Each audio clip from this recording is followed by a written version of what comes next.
ये आपका नहीं रहा।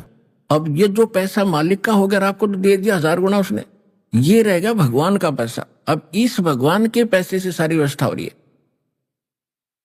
तो कहते हैं जो भी वैसे अनधिकारी के पास दान किया जाता है और उससे कोई खाता है वहां पर उसको पाप लगता है, क्योंकि वो अधिकारी है ही नहीं। वो तो एक दूसरे का संस्कार आपस में फिर उलझता ही रहेगा वहां पर। यह संस्कार नहीं उलझेगा आपका। आपने दान किया भगवान के निमित्त, वो आपका नहीं रहा। आप कहते ब्रह्मदंड से करे पवित्र हो जैसे का तैसा। फिर यह परमात्मा की वाणी अमृत से उसको शुद्ध किया जाता है और फिर वो पवित्र होकर के आप में वो पैसा अन्न फिर आपको खिलाया जाता है। वो आप पर असर नहीं करेगा किसी का, लेकिन आपको उसका प्रतिफल 1000 गुना होगा। ये मालिक का विधान है।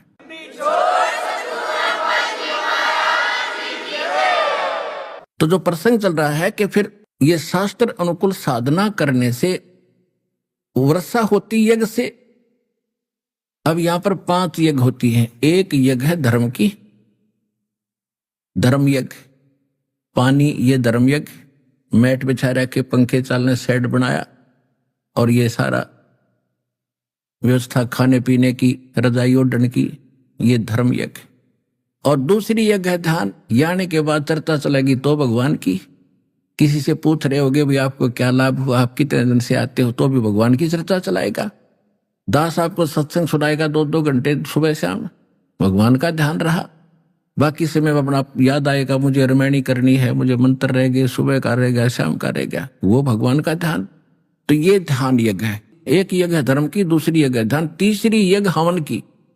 यहां पर इस समागम में 10 क्विंटल का हवन होगा, 10 क्विंटल घी का, 1 टन घी का। और इससे पिछले में इससे भी ज्यादा हुआ था। तो कहने का भाव है फिर परमात्मा इब देखो काल ने कैसा जुल्म कर दिया। प्रत्येक हिंदू के घर में एक जोत जड़ा करती देसी घी की, सबके घर में। फिर ये सिर फिरे कुछ पंथ चालू हो गई, राधा स्वामी पंथ। इधर कह दिया कि जोत नहीं लगानी, प्रसाद भी नहीं बांटना, कुछ नहीं करना, अंदर जोत जलाओ। अंदर तुम्हारे खाक है, ज्ञान तुम्हारा नहीं, नाम तुम्हारे पास नहीं। अंदर की जोत का तो पता हमने जैसी जलेगी। उसी जाल की जलगी जो प्रवर्तक था, भूत बना बैठा बुक्की में बोला है, उसकी तो जलगी जोत भीतर की, और बाकियां की जलन लग रही, हाहाकार मच रहा सबके। तो इन्होंने भट्ठा बैठा दिया। थोड़ा बहुत हवन जो लाभ होता था, कोई वर्षा ठीक हो जाया करती थी, तो वो इन्हें भट्ठा बैठा दिया। तो ये भी बहुत घना संस्कार बिगड़ गया। 5500 वर्ष बीत गए कलयुग के, और इस तरह के इन शेरफरों ने सारे अध्यात्म मार्ग को कति बिगाड़ कर धर दिया। तो अब ये शुरुआत हुई है शास्त्र अनुकूल साधना की, और इससे धर्म जो हो रहा है इसे देखियो प्राकृतिक परिवर्तन भी होगा, भगवान का विधान है। अब 1-1 महीने में 10 और 10 20-20 क्विंटल घी हवन हो रहा है, तो इसका प्रतिफल पूरे विश्व को लाभ होगा। ये जो प्रदूषण है ये भी कम होगा इससे, और वर्षा समय पर होया करेगी, सबको लाभ देगा परमात्मा।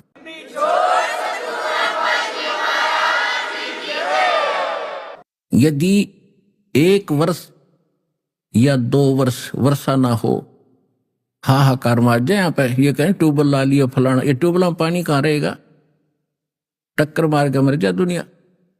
और आगे तो और जनसंख्या बढ़ेगी, इतना भी दिमाग काम नहीं करे, तुम आगे खाओगे क्या।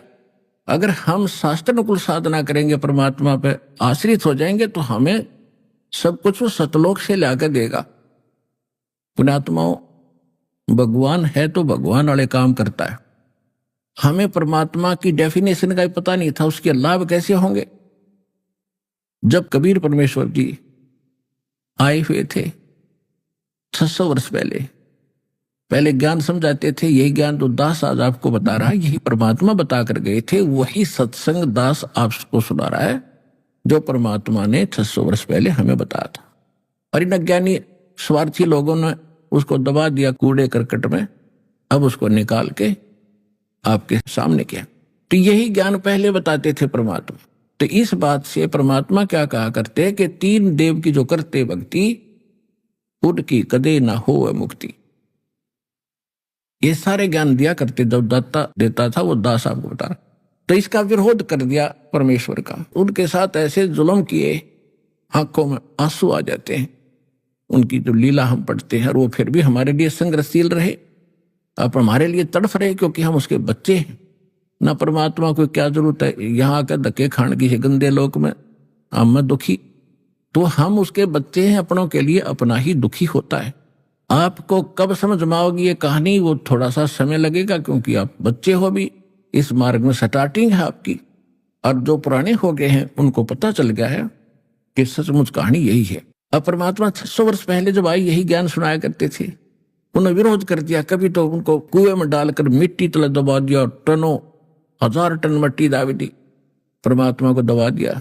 और घंटे बाद जाकर देखा वो सिकंदर लोधी राजा के पास बैठे भगवान, उबलते हुए सरसों के तेल के कढ़ाई में डाल दिया परमेश्वर को कि जल के नष्ट हो जाएगा। लेकिन एज इट रहे दाता बाहर आ गए, कुछ नहीं हुआ। और भी दाता ने कितनी यातनाएं दी। जब उन्होंने देखा कि ये ना मर रहा है और ना ज्ञान से पराजित हो रहा है, तो इन्होंने झूठी चिट्ठियां डाल दी सब जगह कि कबीर जुल्हा काशी वाला और ऐसे ऐसे भंडारा करेगा 3 दिन का, और प्रत्येक भोजन के बाद एक दोहर देगा, एक मोहर देगा। मोहर होती थी 10 ग्राम सोने का एक सिक्का बना होता था, और एक दोहर होती थी बहुत अच्छा कंबल, जैसे आजकल तो कंबल हो गए, उस समय इस सूती कपड़े की होती थी बहुत अच्छी, वो सबसे कीमती होता था दोहर। सेठ लोग ही रखा करते थे, सबके बस की दोहर रखना भी नहीं होता था। तो वो बता दिया कि प्रत्येक खाने के बाद एक दोहर एक मोहर मिलेगी, चिट्ठी में लिख दिया। और ये जितने भी संत साधु भक्त बने हैं बेचारे, निकले तो भगवान के लिए ही थे। आगे जैसे गुरु मिले वहां उन्होंने भक्ति के लिए उनके पास बैठ के, तो हजारों डेरे बने हुए थे, कई हजार की संख्या में। और वहां से सभी साधु संत मंडलेश्वर चल पड़े अपने भक्तों को ले लेकर, सारे चेलों को, कि प्रत्येक खाने के बाद एक मोहर मिलेगी, 10 ग्राम सोना प्रत्येक ने मिलेगा। तो जिसका 100 चेले थे तो 100 भी ले लिए, लंगड़े डुल्ले जो भी जैसे थे ठा लिए सारे। सब ने दौर मिलेगी, मोहर मिलेगी, मेरे ठाठ होंगे, गुरुजी सोच रहा था। तो सबको ले आए, 18 लाख इकट्ठे हो गए उस दिन, सिर्फ इस लालच में। और कोई ना हो, केवल खाना खाने के लिए कह दे तो कोई ना आता। तो परमात्मा ने चाहा था कि किसी प्रकार एक बार आ जाए, मेरे लिए भटक रहे हैं, आश्रमों में बैठे हैं, संत बन गए हैं, भगत बने हैं। तो वहां परमेश्वर ने दूसरा रूप बना के और सतलोक से 9 लाख बैलों के ऊपर, जैसे गधों के ऊपर सामान लाद कर इन थैलों में, बोरों में, तो ऐसे 9 लाख बैलों पर सामान लाद के ये खांड बूरा और बने ये सारा घी है, घी के टीन और बनी बनाई लाडू जलेबी पकौड़ी कचौड़ी खुरमेड़ी सारे कुछ आलू सब कुछ ला रखे। और वहां लगा दिए टेंट। 18 लाख आदमियों का जब भोजन बनेगा काफी स्थान में, और नो पूरियां की, रोटियों की पाड़ पड़ी, चावल बने बनाए, नो ढेर के ढेर लाग रहे। और हो गया भंडारा शुरू। दूसरा रूप मालिक ने बनाया केसो नाम के बंजारी का, और आप बैठ गए झोंपड़ी में। सिकंदर लोधी भी पहुंच गया वहीं पर। परमात्मा अपने डबल रोल में बैठ के वहां एक तंबू के अंदर, और जनता भोजन खा रही है। जब भी खाना खाते हैं तैयार खड़े, वहां सतलोक से ही भगत आए, परमात्मा के बच्चे, यहां पर सेवा की उन्होंने आकर। 9 लाख बैलों के साथ कम से कम 1 लाख तो जरूर आए होंगे खाना खिलाने वाले। तो उन सबको खाना खिला रहे हैं और 2 मोहर रखकर साथ दे रहे प्रत्येक खाने के बाद। और कोई बेईमान नु कहे ना मेरी मां ना अण पाई कि मैं सूखा सीधा दे दो आटा, तो उनको आटा चीनी घी सारा डाल कर ले जा, और ठाठो ठाठ कर रखे। यहाँ 18 लाख आदमियों को काशी जमा देते, जब बॉर्डर एक शहर था छोटा सा, वो सारा भारत निकला सकता था एट ए टाइम ला करके 18 लाख आदमियों को भोजन 3 दिन खिलाते। 2 और मोहर वो कहां से लाते? तो कहने का भाव ये है कि ये वो परमात्मा है।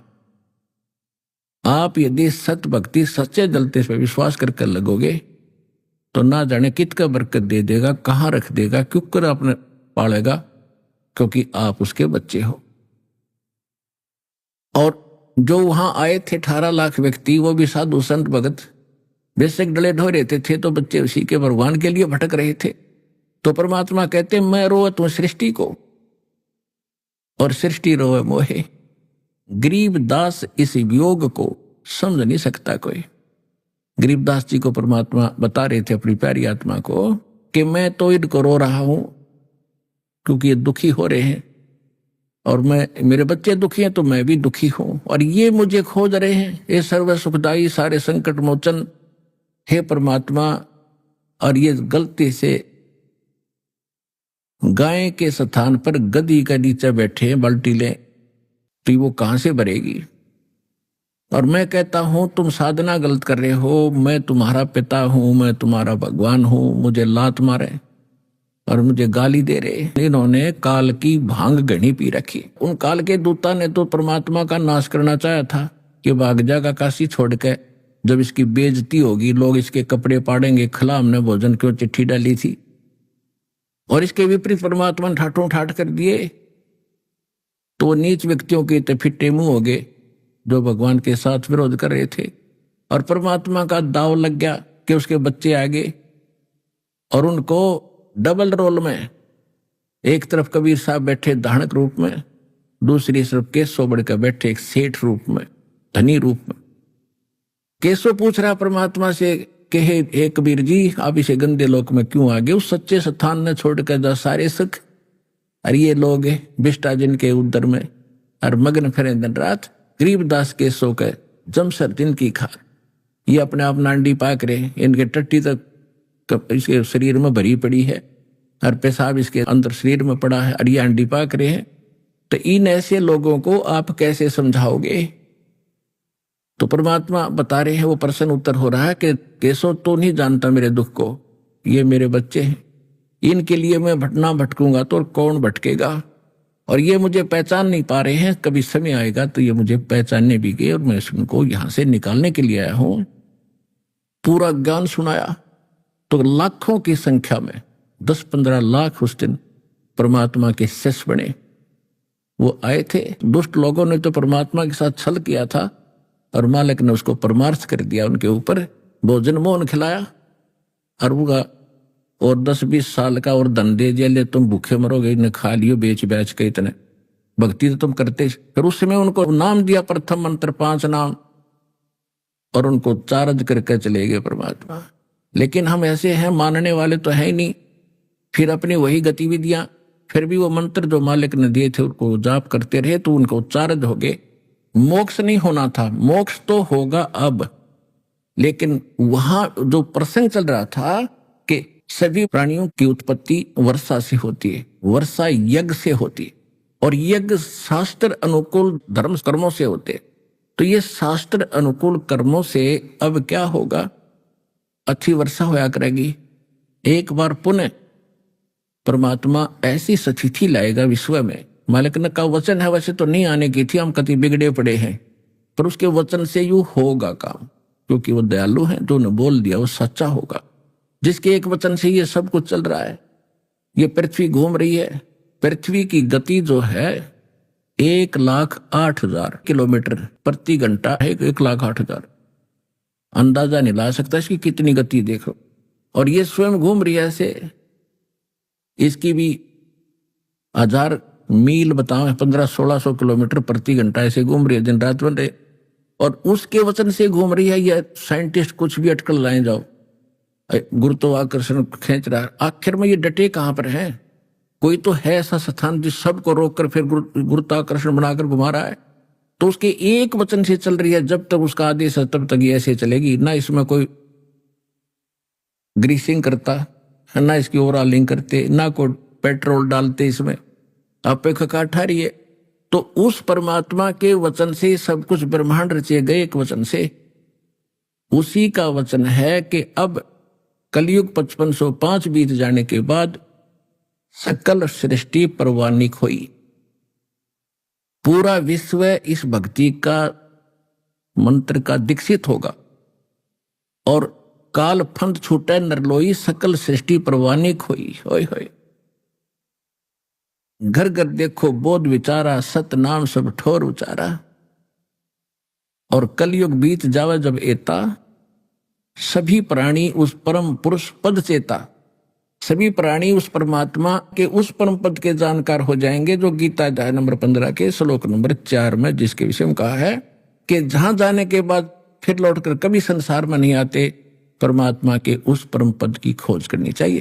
कहते उस परम पद के सभी बच्चा बच्चा जानकार हो जाएगा। अभी तक तो सुना भी नहीं था हमने, स्वर्ग स्वर्ग सुन रखा था बस। तो आज आपके मुख पर सतलोक सचखंड सतलोक सतलोक हो रहा है बालक बालक के मुंह पे, तो ये भगवान के वचन से हो रहा है। आपको सुहारा, आपको सत लग रहा है कि सचमुच यही है, क्योंकि ये 100 प्रमाणों से प्रमाणित है, कोई ऐसे डूम भाट के गीत नहीं है ये।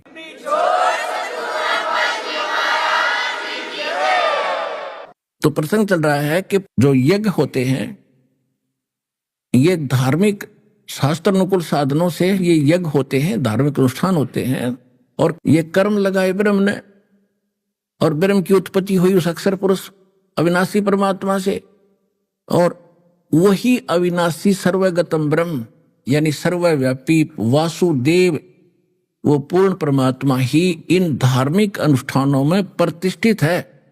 यानी उसी को मूल मानकर, उसी को मालिक मानकर, अपना इष्ट मानकर उसकी पूजा करनी चाहिए। जब शास्त्र अनुकूल साधना करनी चाहिए तब आपके शास्त्र अनुकूल कर्म बनेंगे, और वो कर्म जाएंगे फिर इन देवताओं के पास, संसार रूपी वृक्ष की शाखाओं के लगेंगे, और फिर हम उनको तोड़ तोड़ खाया करेंगे।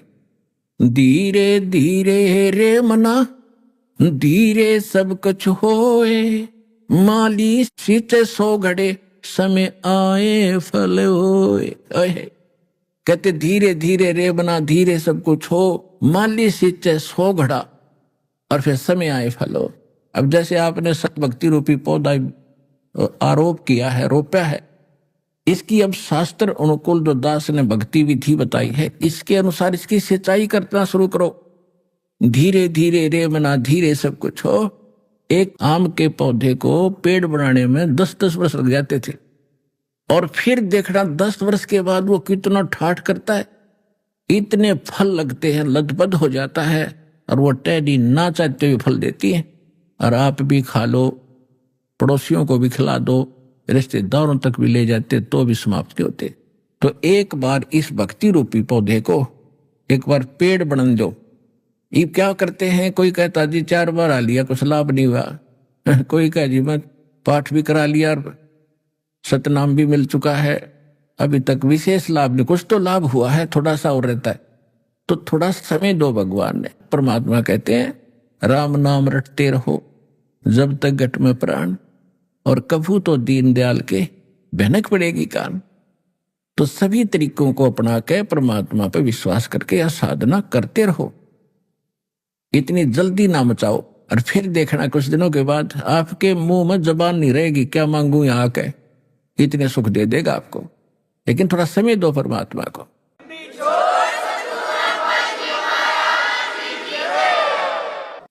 अब जो प्रसंग चल रहा है कि सत्संग परमात्मा ही करते हैं या उसके कृपा पात्र उन्हीं की भाषा को बोलते हैं, और विश्व में कोई सत्संग नहीं कर सकता, ना कोई सत्संग जानता। जैसे परमात्मा ने सूक्ष्म वेद के अंदर कहा कि 3 लोक और भवन चतुर्दश कोई नहीं सत्संगी। गीता अध्याय नंबर 7 के श्लोक नंबर 19 में कहा है कि बहु नाम जन्मानाम अंते ज्ञानवान माम प्रपते, और वासुदेव सर्वमिति स महात्मा सुदुर्लभ है। गीता ज्ञानदाता ब्रह्म कहता है कि अन्य मेरी पूजा भी बहुत ही कम करते हैं। गीता अध्याय नंबर 7 के श्लोक नंबर 12 से लेकर 15 में 4 श्लोकों में उसने बताया है कि अधिकतर लोग रजगुण ब्रह्मा सतगुण विष्णु तमगुण शिव जी तक की भक्ति पर ही आरूढ़ हैं, और ऐसे व्यक्ति राक्षस स्वभाव को धारण किए मनुष्यों में नीच दूषित कर्म करने वाले मूर्ख मेरी भक्ति भी ना करते। फिर अपने बारे में बताता 7वें अध्याय के 16 से लेकर 18 तक, 16, 17, 18 3 श्लोकों में बताता है कि 4 प्रकार के मेरी भक्ति करते।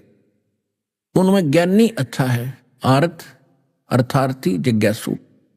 अर्थ तो होता जो संकट मोचन के लिए, संकट निवारण के लिए वेदों के मंत्रों से ही कोई अनुष्ठान करता है, वो कोई अन्य आरती नहीं करता उसमें, वो भी ब्रह्म साधक है, काल का साधक है। और फिर जो अर्थार्थी यानी धन लाभ के लिए भी धार्मिक जो अनुष्ठान करेगा वेद मंत्रों से ही करता है यज्ञ आदि, तो वो भी काल का ही पुजारी है। और जिज्ञासु जो घर से निकलता है परमात्मा की जानकारी के लिए, जैसे उनको संत मिलते हैं, साधु मिलते हैं, उनसे ज्ञान ग्रहण करके स्वयं वक्ता बन जाता है, वो भी रिजेक्ट कर दिया। चौथा बताया ज्ञानी। ज्ञानी व्यक्ति वो होता है कि मनुष्य जीवन मुश्किल से मिला है और यदि इसमें मोक्ष नहीं हुआ तो इसका व्यर्थ है, चाहे प्रधानमंत्री बन जाए किसी देश का। और उनको ये भी ज्ञान हो जाता है कि अन्य देवताओं की पूजा से कोई लाभ नहीं, केवल एक भगवान की भक्ति से मोक्ष होगा। वो तत्वदर्शी संत ना मिलने के कारण ये ब्रह्म कह रहा है वो मेरे वाली घटिया साधना में व्यस्त रहे, क्योंकि उनको तत्वदर्शी संत नहीं मिला, क्योंकि वो ज्ञानी आत्मा है तो उदार, लेकिन ये मेरे वाली अनुत्तम गति में ही आश्रित रहे। गीता अध्याय नंबर 2 के श्लोक 12 में, गीता अध्याय नंबर 4 के श्लोक नंबर 5 में, गीता अध्याय नंबर 10 के श्लोक नंबर 2 में ये स्वयं कहता है कि अर्जुन तेरे मेरे बहुत जन्म बोलिए, तू नहीं जानता मैं जानता। तो इसे सिद्ध है कि इसकी भक्ति करने से वो परम शांति नहीं मिल सकती, जो गीता अध्याय नंबर 18 के श्लोक नंबर 62 में, गीता अध्याय नंबर 15 के श्लोक नंबर 4 में वर्णित है कि उस परमेश्वर की शरण में जा जिसकी कृपा से तू परम शांति को और सनातन परम धाम को प्राप्त होगा, जहां जाने के बाद फिर लौट कर कभी संसार में नहीं आते। उस परम पद की खोज करनी चाहिए। तो वो परम पद इस काल की साधना से प्राप्त नहीं हो सकता, इसका ओम नाम है।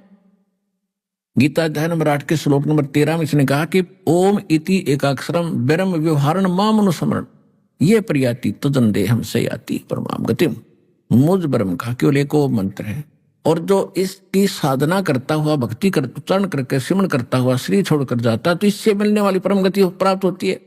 ब्रह्म की साधना ओम मंत्र है, उसकी प्राप्ति ब्रह्मलोक है। 8वें अध्याय के 16वें श्लोक में कहा कि ब्रह्मलोक में गए हुए प्राणी भी पुनरावृत्ति में वहां गए भी वापस जन्म बनवाते। तो वो स्थान जहां जाने के बाद फिर लौटकर संसार में नहीं आते, वो ब्रह्म साधना से नहीं प्राप्त होता। इसलिए इसने 7वें अध्याय के 18वें श्लोक में कहा कि मेरी साधना भी अनुत्तम है, घटिया है। ये ज्ञानी आत्मा है तो अच्छी आत्मा, नेक आत्मा, ये मेरे वाली यानी ब्रह्म के से होने वाले लाभ तक सीमित है। ये गति भी इनकी अश्रेष्ठ व्यर्थ है। इसलिए 7वें अध्याय के 19वें श्लोक में कहा कि बहु नाम जन्मा नाम अंते ज्ञानवान माम प्रपते। बहुत ही जन्मों के किसी अंत के लास्ट जन्म में कोई मेरे तक बुद्धि उठती है, किसी की ब्रह्म तक, ना तो अन्य देवताओं में लगे रहते ये भोली आत्माएं। और वासुदेव सर्वमिति स महात्मा सुदुर्लभ है।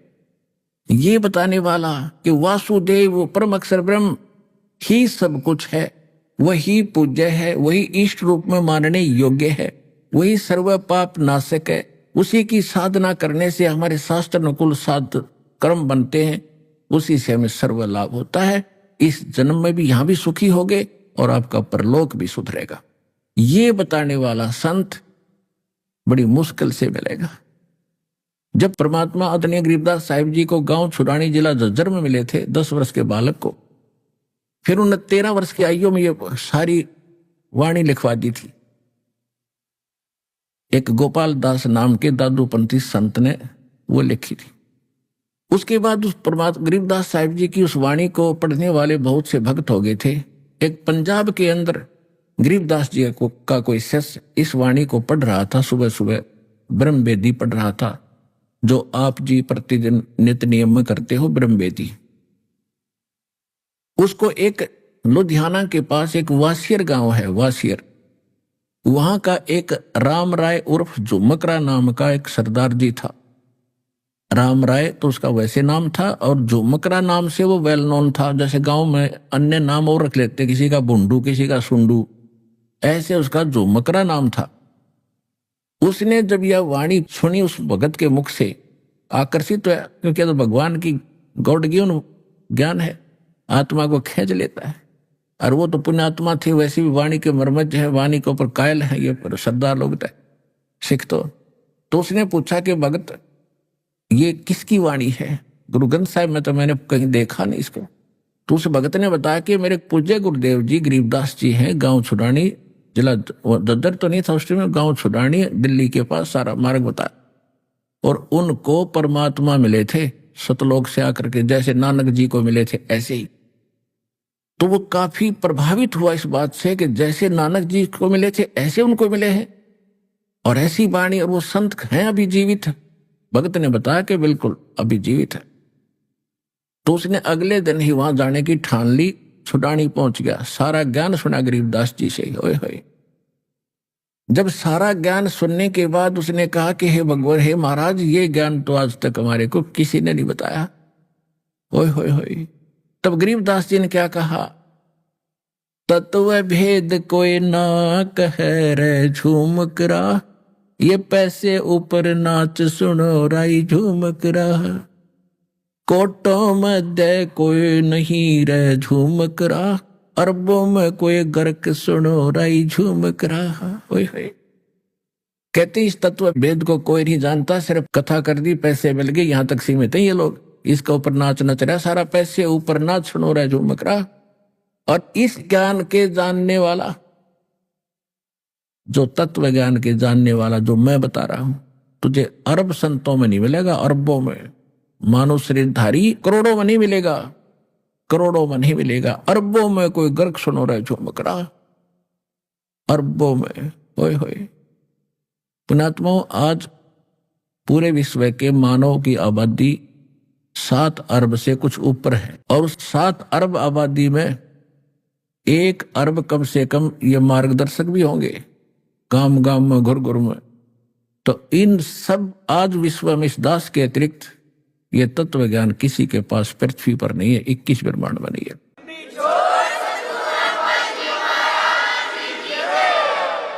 तो आप जी का कितना सौभाग्य है,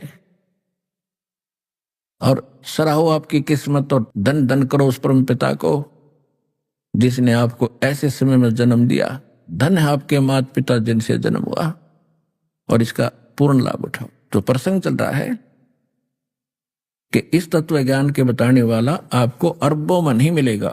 अब क्या बताते हैं? भजन करो उस रब का जो दाता है कुल सबका। भजन करो उस रब का जो दाता है कुल सबका, यानी सबका दाता, जो तीनों लोकों में प्रवेश करके सबका धारण पोषण करता है। तो उस परमात्मा की भक्ति करो, भजन करो उस रब का।